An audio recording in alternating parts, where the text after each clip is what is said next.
বরগুনা 2 আসনের জন্য মিজানই যথেষ্ট। আমির আপনাদের উপর ভরসা করেছেন। পীর সাহেব চরমনাই আমাদের হৃদয়, ঠিক কিনা? অনেকে সাধারণ মানুষ আছেন আপনারা জানেন না পীর সাহেব চরমনাই আমাদের কি হয়, বলা দরকার। আসলে কুতুবুল আলম আল্লামা সৈয়দ ফজলুল করিম রহমাতুল্লাহ আলাইহি, যার চেষ্টা, সাধনা, পরিশ্রম পাথুরে, অর্থাৎ বঙ্গোপসাগরের, আমি জিজ্ঞেস করলাম সাগর কত দূর, বলল যে এই তো সাগর। অর্থাৎ যেখান থেকে তিনি ঢেউ চেয়েছেন সেই ঢেউয়ের কাছাকাছি আমরা চলে এসেছি। আর এই ঢেউয়ের সাক্ষী হবেন আপনারা, এই জোয়ারের সারথি আপনারা, এই জোয়ারের সাথী আপনারা। কিছু কথা আপনাদের বিবেকের উপর আমি ছাড়তে চাই, যেহেতু মোহতারাম প্রার্থী, আপনাদের অযোগ্য অভিভাবক আপনাদের মাঝে আছে। কথা বিবেকের কাছে।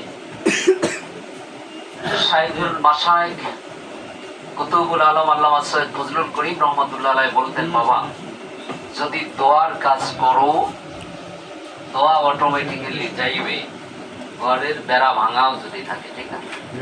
আর যদি দোয়ার কাজ তুমি না করো, সামনে এসে বারবার দোয়া চাও, এই দোয়া তোমার বাড়ি পর্যন্ত পৌঁছবে না, ঠিক না? কুতুবুল আলম আল্লামা সৈয়দ ফয়জুল করিম শাইখে চরমনাই একটা কথা বলে থাকে, তোমরা যদি বাঁচার জন্য পৃথক হও কেউ বাঁচবে না, আর তোমরা যদি মরার জন্য ঐক্যবদ্ধ হও কেউ মরবে না। কথার মধ্যে অনেক কিছু আছে।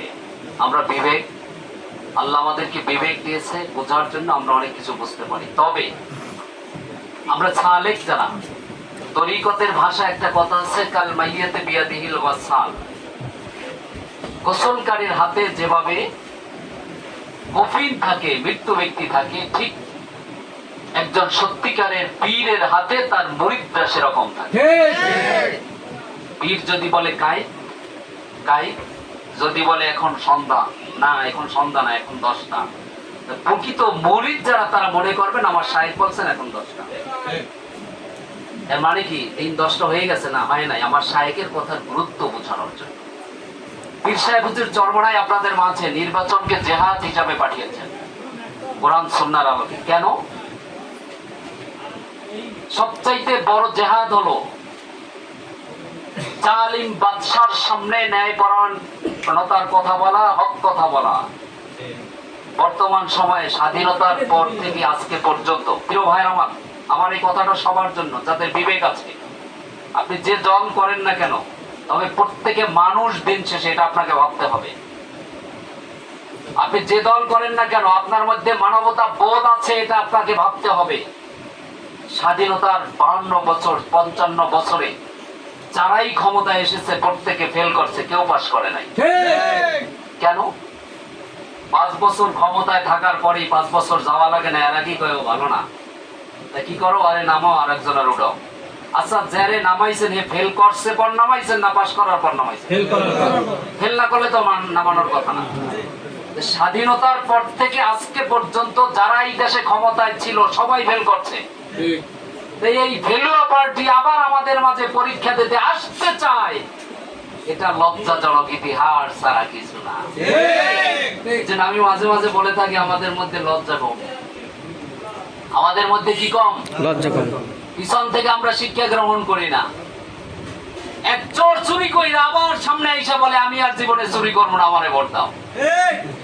এক ডাকাত ডাকাতি কইরা আমার সব কিছু লুটপাট কইরা কিছুদিন যাওয়ার পরে টুপি টাপি সাধু সাইজা বলে আমারে ভোট দাও, আমি ভালো হয়ে গেছি। আল্লাহ রসুল বলেন পাহাড় সরে গেছে বিশ্বাস করো, কিন্তু কোন দুর্নীতিবাজ খুব তাড়াতাড়ি ভালো হয়ে গেছে সেটা বিশ্বাস করো।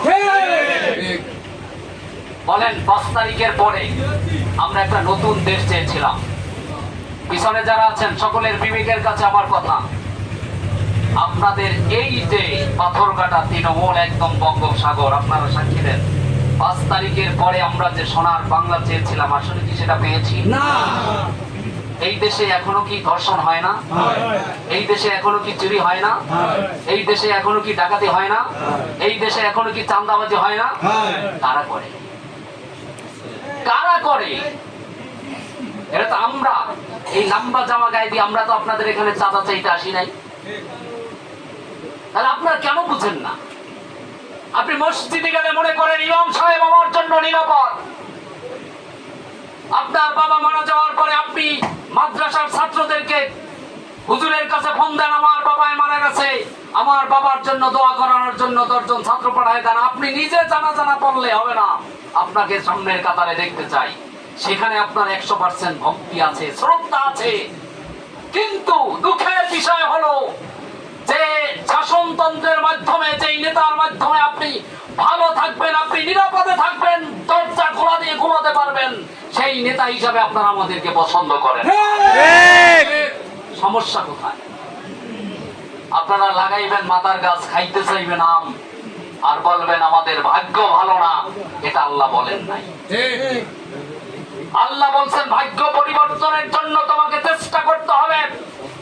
এজন্য আমার নেতা পীর সাহেব হুজুর চরমনাই আপনাদের ভাগ্য পরিবর্তনের জন্য একজন যুব নেতৃত্ব, যেই যুবক সবার সামনে বসে দাঁড়িয়ে বলতে পারেন আমার বরগুনায় যদি কোনো মায়ের বুক খালি হয় তার যথেষ্ট জবাব প্রশাসন সহ সবাইকে দিতে হবে।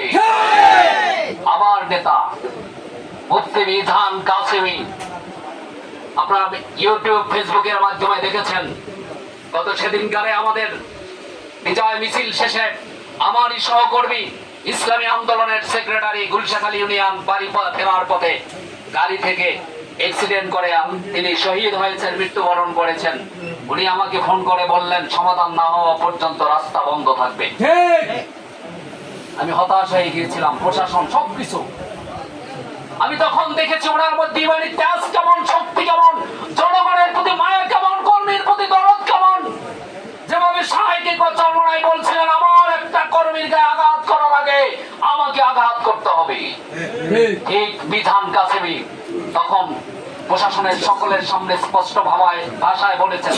হিন্দুদের কল্যাণে আপনারা দেখেছেন, তিনি বলেছেন যে এই ছেলের বাবার কাছে আমি কি জবাব দিব। অতএব সমাধান হতে হবে।